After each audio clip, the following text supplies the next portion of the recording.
Welcome to Dugout Chatter. We are going to see how America's pastime has shaped generations of young men and women into the determined people they are today.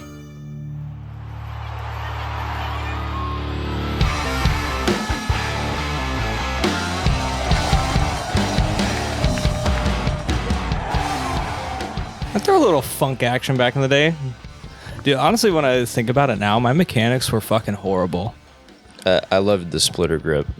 The splitter grip was iconic. In full on with the choking it deep and going. Well, that's the only way I could throw it was to choke it deep.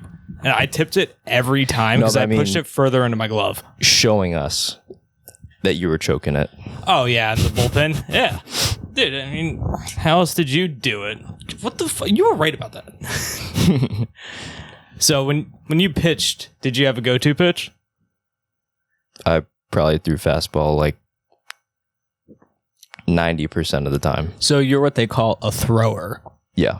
Yeah. Oh, wait, I was the kid that got put in to when...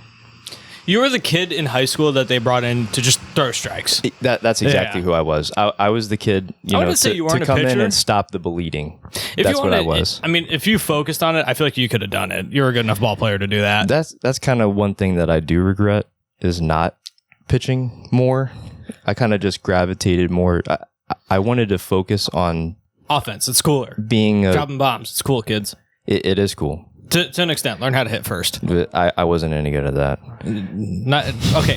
If you see us, we weren't good enough to do that. That's why we're doing this. I mean, it's hard to drop bombs when you're 5'7", 130. My god, dude! I know. Freshman year, I just still think about it sometimes. I was like 5'5", 100 pounds, soaking wet. I was a small kid. Yeah, I wasn't much bigger than you. Yeah. So why do you regret not pitching more? I feel like is it anything playing time or I think it was college-wise? I think it was more just kind of like, it's something that I kind of liked doing, but I wasn't as good at that as I was at other things. Yeah. Did you like hitting? Yeah. Just get the... Okay. Yeah. But I think I just gravitated more toward hitting because I was better at that than pitching. And so I kind of consider myself more as a position player than a pitcher. So then when I got asked, like, oh, do you want to pitch? Then I was kind of just like, nah, I'd rather focus on other stuff. Yeah, I mean, for me, I jumped into pitching. Like, the first time I really did it competitively was freshman year of high school. Like, Did you even know that? Because like going up I didn't know that. I didn't really pitch much. I mean, I feel like my parents kind of didn't want me to do it, mostly because like hitting and playing defense, you get in the lineup every day. But then I was like, it's another way to get on the field. I'll do it. But then I got to the point where I was like, fuck, I regret not catching because I feel like catching is what I was best at, like as a all around baseball player. That's why I regret not doing it. I feel like it could have gotten me maybe a little further. Yeah, I think for me, pitching was just kind of like an extra kind of thing, or kind of like equal to position, to being a position player, because I don't think I would have been any better as a pitcher. It was just more of kind of like a what could have been kind of situation. So for you and your family, like I know you met all my brothers. We all played ball. My dad didn't. He played football. But for you, how did your family get into baseball? Well, I would say that there's a lot of people in my family that were fans of baseball, but nobody that played. Anyone in your family play sports? Anything at all? Not really. There's a lot of sports interest, but not people. No one really played a sport competitively. Yeah. So I think, my parents were both kind of interested in baseball, but I was kind of the first one in my family to actually really play a sport. Yeah. Huh. I was the fourth.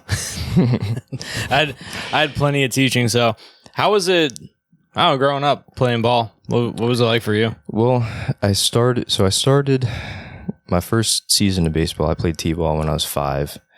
Then I stopped and I was playing football for a few years. Oh, yeah, we both broke wrists around the same times of our life. Was it your left wrist? It was my right. Mine was my left. It was actually, so I went back and forth a couple of times.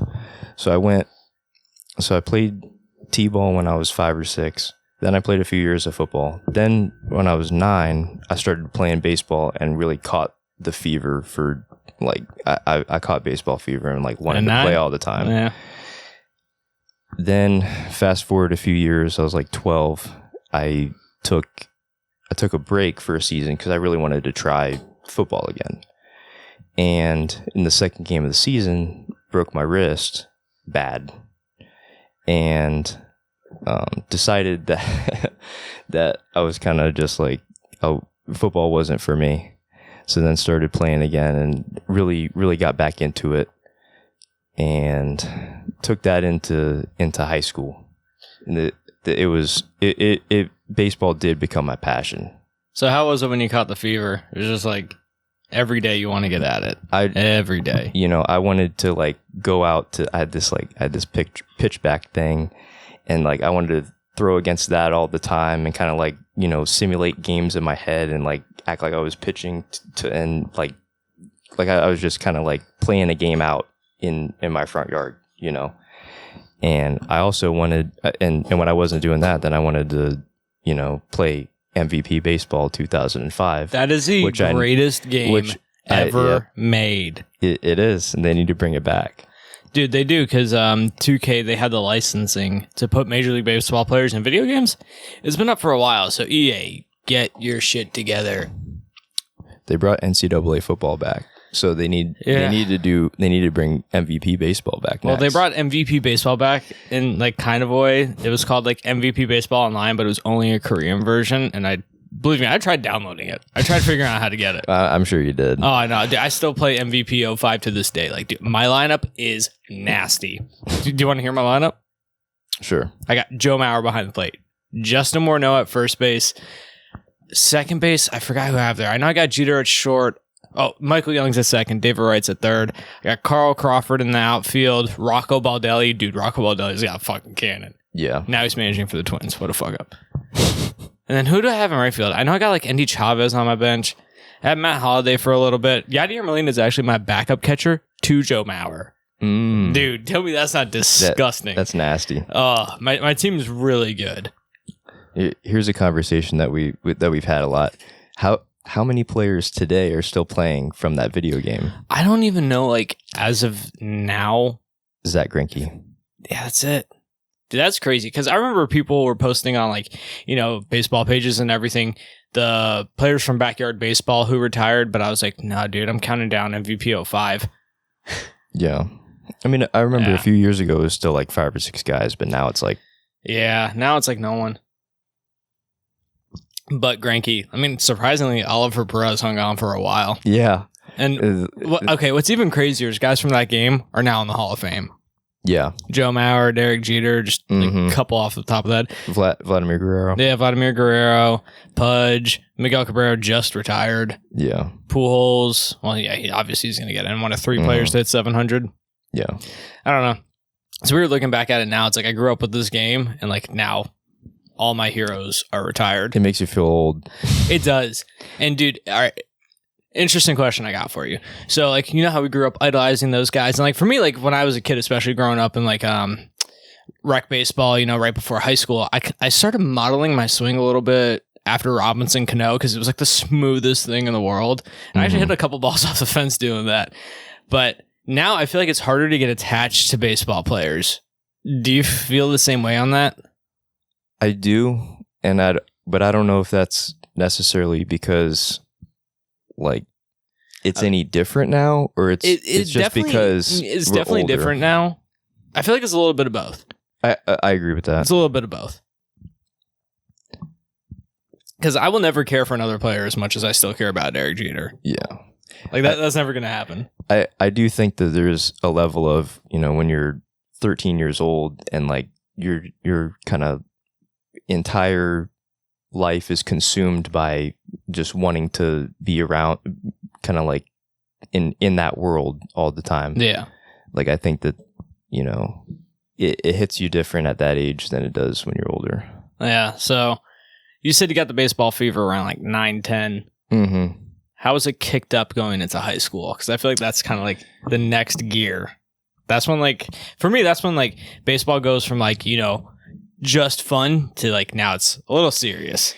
Well, I think being that I took a break from it and then came back to it and, like, kind of really started to get a lot better at that point, I was kind of like, I kind of thought, you know, I really enjoy this, and I really think that, you know, I could have a lot of fun doing this. Yeah. So I think that played a big part in it. So how was it freshman year? You met a few people. I did meet a few people. Yeah, I met a few people. Now here we are in the garage. Yeah. Where we hung out a lot. Yeah. Well, here's a story. The first time I met McKay. Oh God, I don't even know the story. And This should be good. Well, first of all, I knew that Ryan was Coach Giffen, and then I found out your last name, and I was like, the first thing I think I ever said to you is, "Oh, so you're the coach's son, or the coach's brother," and you're like, "Oh," you're like, "Yeah." I remember the. How long did it take you to find that out that Ryan was? Honestly, that was probably like 2 or 3 weeks into the season. Was that fall ball? Yeah. So just for the people listening out there, I mean, that was practice like 6 days a week. Yeah. So 3 weeks is It was rough. pretty impressive for that to be taboo that long. I remember some people didn't find out to like winter conditioning, but anyway, continue. I think that the biggest thing that I remember about you at that point was those old Mizuno cleats that you had. Bro, I don't even remember. Those were total beaters, dude. Those were probably 4th generation hand-me-downs at those point. Some of the stuff I was wearing, oh my God, it was old. The right side was still a no-go, though. Oh my God, the right side was always a no-go, especially senior year. Especially senior year when both of us were on the right side. Yeah, so one story about that. Like we were just saying, right side's a no-go, and I remember it was regional game at Jupiter, and like I came up and like remember towards the end of senior year, like I was hitting really well. And then we go to the regional game. My first at bat, I hit like this little knuckling line drive back up the middle, and you know it's just like a clean piece back up the middle. But their second baseman backhands it off a hop and then throws me out at first. Yeah, it was like, clean. Yeah, and like I even remember Franco yelled at me like, "Hey, good swing!" And then my next at bat, I hit like. I'm a little late on a fastball, but I like rip it right at the first baseman and he catches it. Then I go back into the dugout. I'm pissed. I'm like, fuck, I gotta do to get a hit. And then you're just like, hey, McKay, right side's a no-go for them too. Like words of encouragement right there. Yeah. Yeah, that was a really fun inside joke that we had. It was a good time. It started at practice. Was that because of Coach Jit?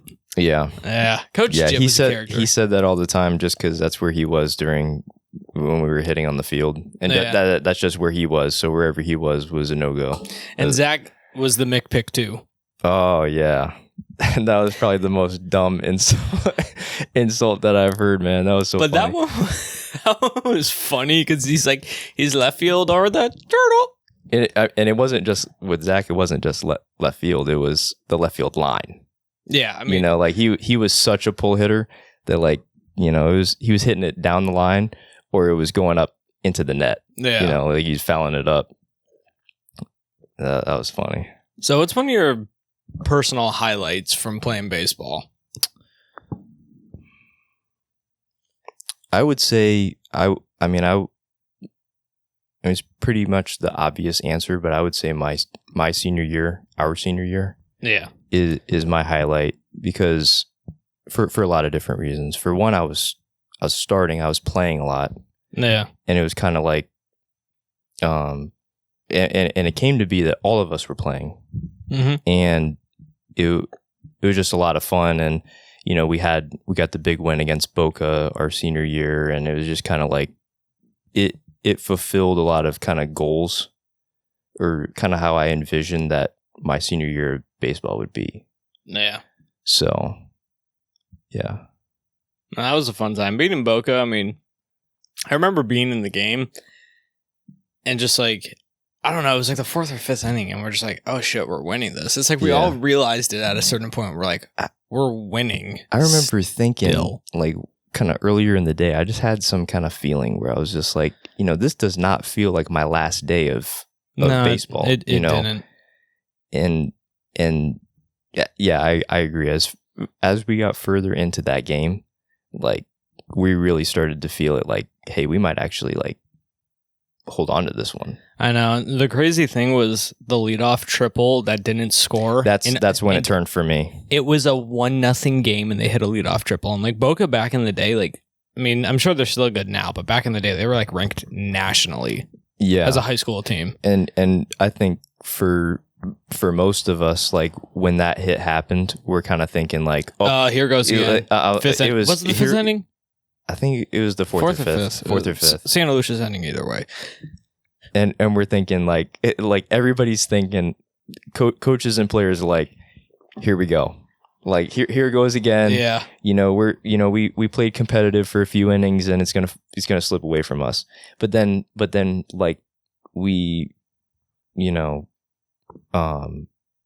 held that runner from scoring and it's kind of like that was a big boost to confidence for all of us. Kind of like, hey, like, it took the wind out of their sails too, because they thought for sure that they were gonna like start a big inning or something. Well, that's a prime example of like it doesn't matter who your opponent is, never underestimate them or you're gonna look like an idiot. Yeah. I mean, here we are all these years later, and we still got the last laugh on that one. Yeah. Yeah. I remember I got in the paper that game with an RBI single. Yeah. I don't know. For me, I feel like you were saying about senior year was really rewarding, and I just feel like I always had something to prove because I got shit a lot of times for Ryan being my brother. Mm-hmm. So it was just kind of nice how I came back. I was like, guys, I showed up to play. I worked hard. Yeah. And I will say in regards to that, like anybody that thinks that you got any kind of preferential treatment for that's ridiculous. I said a lot like, freshman year. If anything, McKay got more shit for being his brother than any of the rest of us did. Yeah, we didn't get nepotism there. Yeah, there was no nepotism going on there.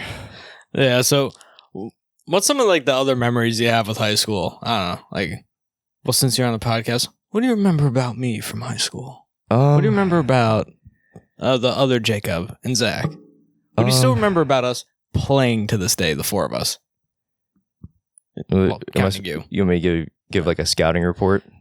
No, just it could be whatever. Like, what do you remember about us from playing with us? I think it's a lot of kind of small memories and stuff. Kind of just like little funny things that each of us said or did, or like inside jokes. And I think the biggest one that you and I have is when we were hitting on the field.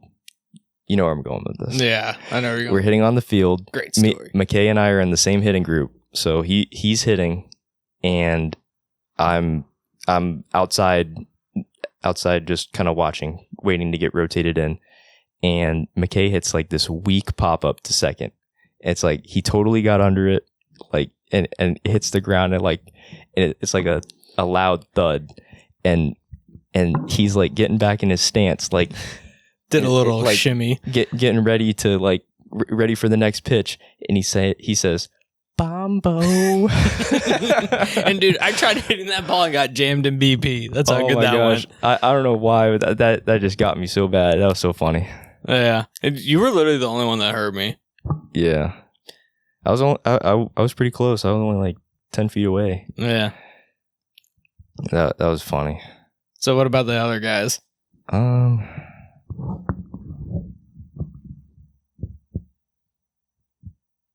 don't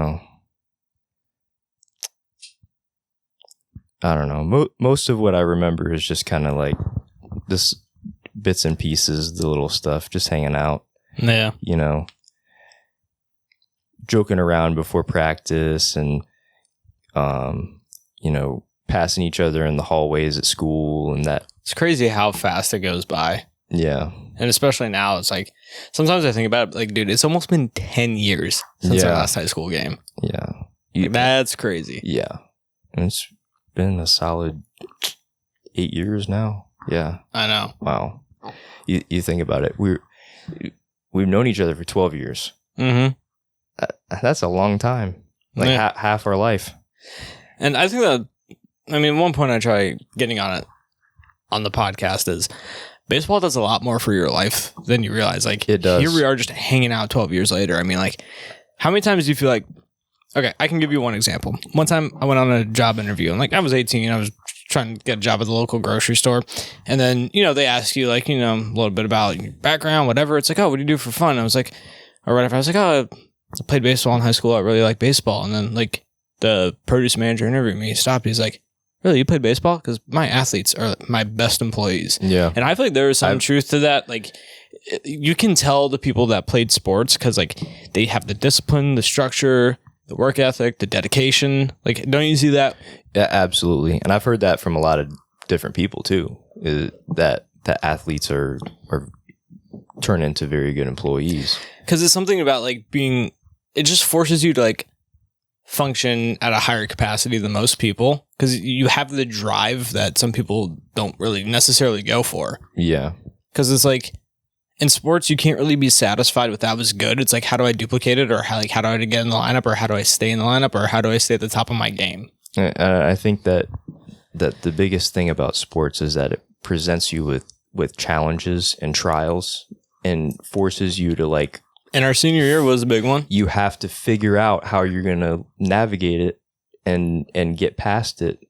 And it's not always easy, but it's kind of like, I mean, it's part of teaching you to become a man. Cause that's one thing I realize absolutely. now when like I coach high school baseball. It's like baseball is kind of like on the back burner when you realize as a coach, it's like, I'm teaching you how to be a fucking man. I'm trying to teach you how to be responsible. Yeah. I'm trying to teach you like how to keep your ego in check. Right. And it's those intangibles. Like, yeah, baseball's obviously a big part of it. It's what we're here for, but it's like, you got to realize there's more to it than just going on the field. Yeah. Like the sport itself is what gets you into it.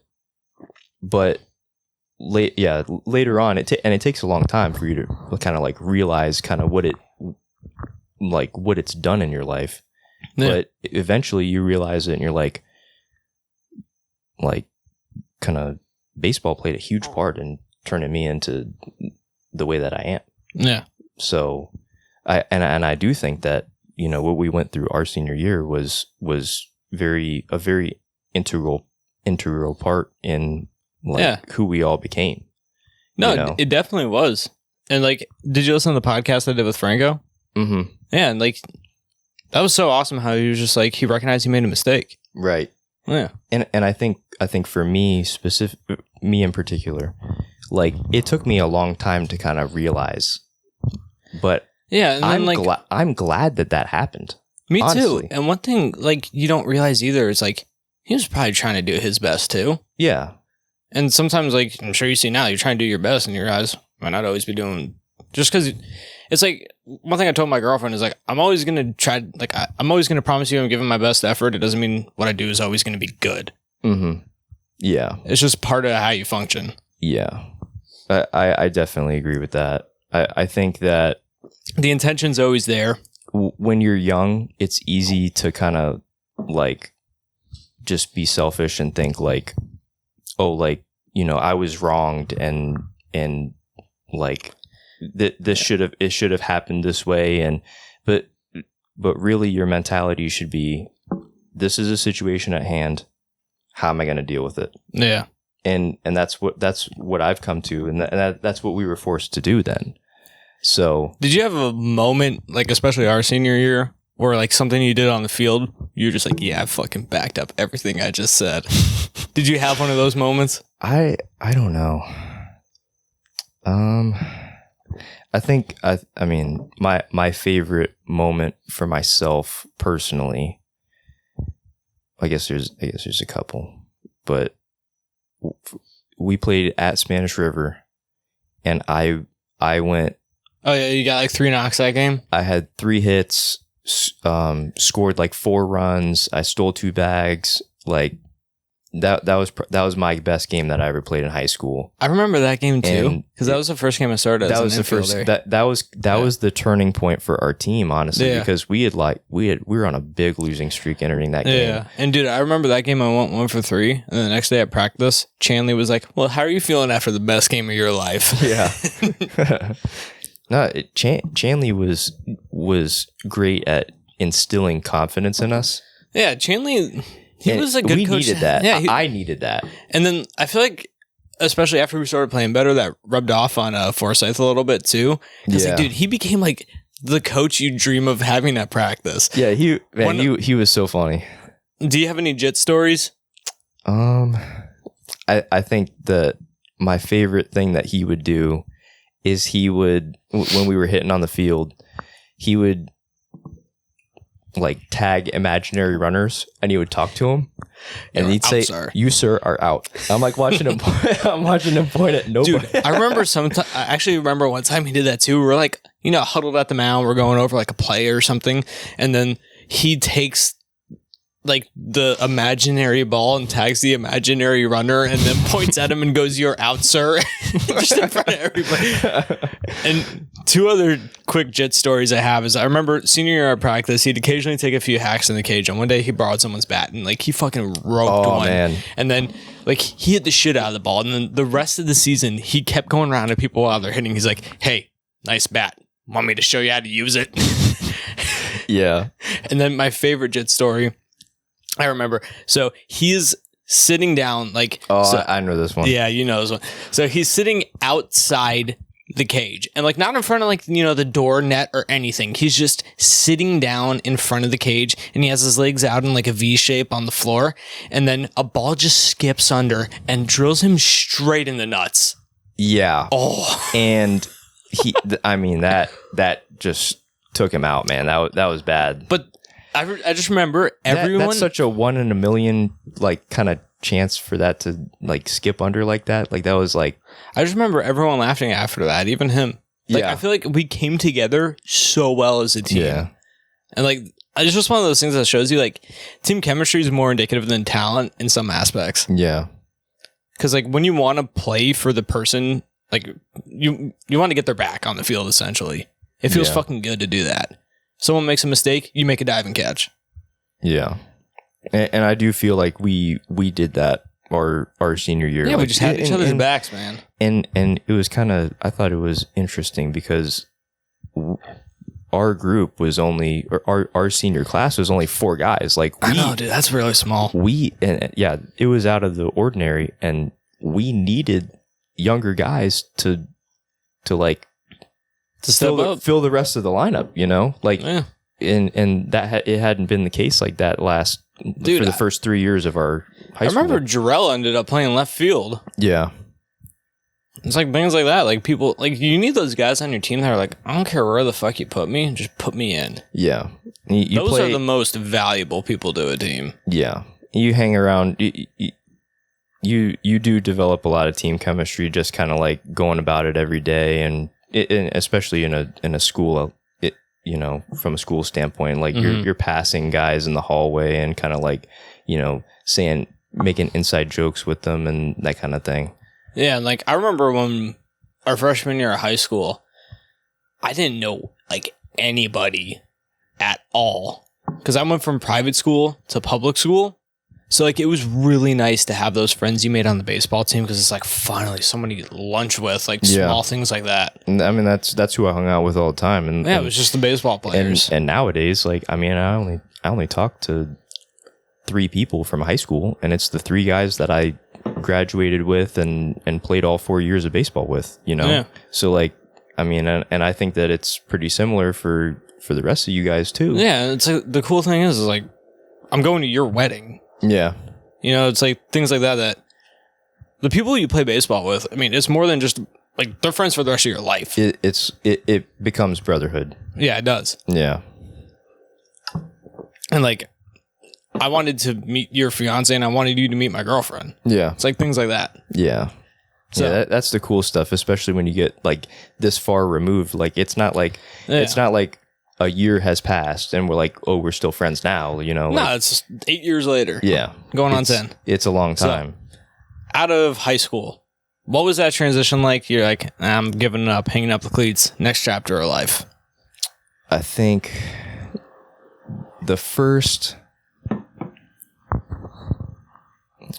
year was definitely rough because you're getting around the same time and you're kind of like, well, you know, I should be doing this at this time of year, you know, and that's what I'm used to. And like, it's an adjustment. And I think one thing that helped me a lot is I was talking to you guys all the time and kind of like we were talking amongst each other, kind of like part of it's just reliving the glory days and like, oh, you remember when this happened, that kind of thing. But I think just kind of knowing that, you know, that you guys are feeling the same way, it's kind of like that made me feel a lot better. But I mean, it's not easy. It's an adjustment. I feel like that's one thing that, especially in baseball, people don't realize is how hard it is when you're done playing. I mean, like, even now, I still miss playing. Yeah. I still think about it a lot. I mean, I think I've hung around the game more than some of you guys. I mean, I don't know. I've always wanted to still be involved in some way. Yeah. So, I don't know. How's your feeling about that now? It's like, would you ever want to get into coaching or anything like that? I don't know. I think that I'm a lot more content with, you know, just the life lessons that I've taken from it and stuff. At this point, I don't think about it as much as I used to. But there are times still now where I'm like, you know, it would be really nice to go back for a day or a week or whatever. Dude, hit BP on the field grounders, shag fly balls. Yeah. That was definitely something. Yeah. I still miss it. Hitting the cages. Just throw the ball around. Just, you know, work on different pitches when you're warming up. Just mess around. You know, just hang out in the dugout. Oh, one thing I forgot to touch on was I remember at the end of our freshman year, you got called up to varsity, and then the rest of us were just like, "Whoa, like, how was that for you? Was that fucking weird?" I mean, like, you're literally the only freshman on varsity, and we might have had like maybe 2 or 3 sophomores get called up, like something like that. It was like a relatively small number from JV going to varsity. I was surprised. I wasn't expecting it, and I mean, I was incredibly honored and grateful, and I was, you know, super excited to be a part of that team. Yeah, and like one thing I noticed too is like your ego didn't change. You were still like the same person. Yeah. And that's hard for some people. Yeah. I mean, cause like, you know, I want to stay grounded, and, you know, my best friends are the same guys that are like in my class, and I didn't want, just cause I get called up, like, you know, I'm not going to let that change kind of how I behave or anything. I don't want that to be who I am. So I really tried to kind of like just go about business the same way and just kind of keep working and just not let it change anything. So how was it that half season? It was a really cool experience, and just kind of being around. It is kind of weird being the only guy of, like, when you're that age, like 1 year is a huge difference. You know, so when you're the youngest guy and everybody knows that and stuff, you're kind of trying to fit in with guys that are like 3-4 years older than you. And also in high school, that's a big difference, because like you see a lot of people go from like being kids to like men, basically. Yeah, in terms of like physical build and everything like that. And as far as like my physical build at that point, like, I was still small. I was small. Not that I was ever big, but yeah. There was a lot of guys in that team that some of the seniors that did take me under their wing and kind of like give me rides and that kind of thing, you know, just kind of like make me feel like I wasn't like an outsider, you know? So then I felt, and fast forward to then when we're seniors, then I felt like I needed to do that for the younger players because it just kind of like, well, this is how I was treated, and it set an example for me that like this is how I need to behave when I'm that age, you know, and kind of like make the younger guys feel the same way. Yeah, for me it was like, I don't want to be a dick to someone. This game is already hard enough. Yeah. And I forgot, someone told me like it was actually JoJo, because I ended up coaching with him. And he was like, no, you're actually really nice to the freshmen as a sophomore. Yeah. And I was like, I don't want to be a dick to you guys. Like, baseball's a hard game. Yeah. I mean, the taking people under your wing goes a long way. And for those people whose ego are a little big, put them in a game, realize this is going to humble you. Yeah. And I also feel like, you know, there's some other people that kind of treated us like that. So then it kind of like, you know, makes us kind of like, well, you know, that didn't feel so good, so then I'm going to... Yeah, I don't want to do that. Yeah. But anyway, you live and you learn. So, who's your first overall pick in MVP? Important question. This might surprise you a little bit. Ichiro. Ichiro's not a bad one, bro. In that game, you can drop bombs with him. Dude, you can hit 500 with Ichiro. One sleeper pick, too, is Adrian Beltre. Yeah. Adrian Beltre rakes in that game. Yeah. Not against lefties. For some reason, there are not many righties who can hit lefties in MVP. I feel like you have to go position player, though. You can't... No, I'm not... Bro, I'm not wasting a pick on a picture. The CPU will pick Mo first overall. I'm not picking a closing pitcher as my first overall pick. No, that's silly. Yeah. Any other stories you got from high school?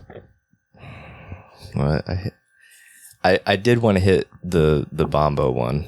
The Bombo one is a good one. That one was just funny and dumb.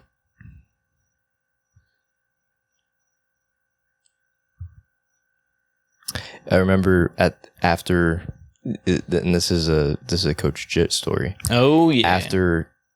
After we beat Boca, I remember him saying, like, we got practice tomorrow. Yeah, after the game, yeah. We got practice tomorrow. Like, I feel like everyone understood that we beat them. I remember actually my mom was on the phone with Ryan, because Ryan was still coaching JV at the time. Mm-hmm. And she was like, they're beating Boca. And Ryan's like, he's like, what?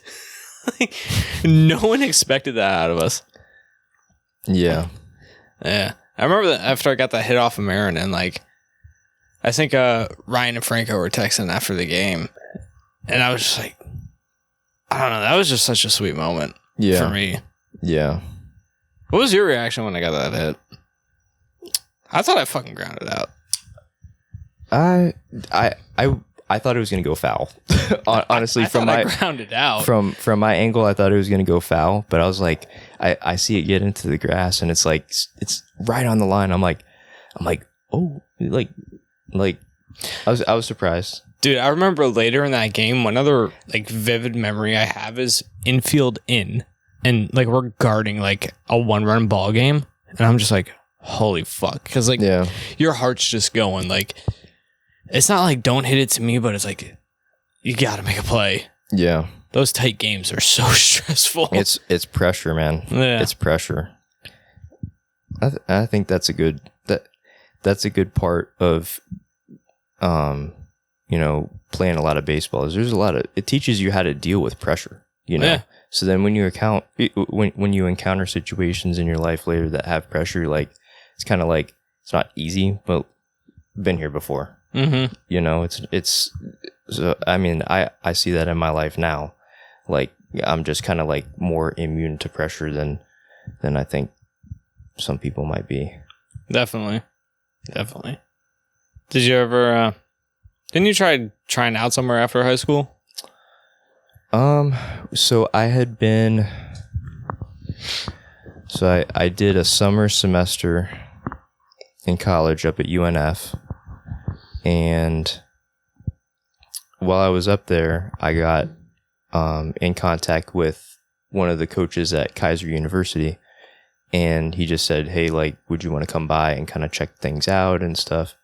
I was already kind of I ended up deciding against doing that because I was already kind of like established with what I was doing college wise and already kind of like set with doing that. But it was cool, and it did feel good to get some interest afterward, and kind of like just kind of makes you feel a little validated. Like, you know, I didn't do all of this kind of for nothing. So I mean that did feel great after the fact, even though I decided against doing it. Yeah, not college baseball. It's expensive. Yeah, that's one thing too. It's expensive. Yeah, it is. Go Yankees? Nope. Roll Tribe, McKay. We got, what was it, 2016 when DD hit the 2 home runs off of Kluber? No, that was 17. 17, yeah. It all blends in together. That was rough. Even last year, the Yankees are still beating the Indians. That's the only team we can beat. Oh, sorry, Guardians. They're still Guardians. Indians. Oh, still the Indians? Okay. Yeah, as far as I'm concerned. Do you have any wisdom you'd like to share? I'm not sure. I think I shared all of it that I have, that I'm qualified to give. No, all of it that you're qualified to give. That's important. Yeah. Well, man, thanks for coming on. Yeah, man, it's an honor. I'm glad that they had me on. Yeah, anytime you want to come on. Cool. Anytime you want to come on, you're always welcome. Yeah, man, I appreciate that. Yeah, dude. All right, peace out, Girl Scout. All right.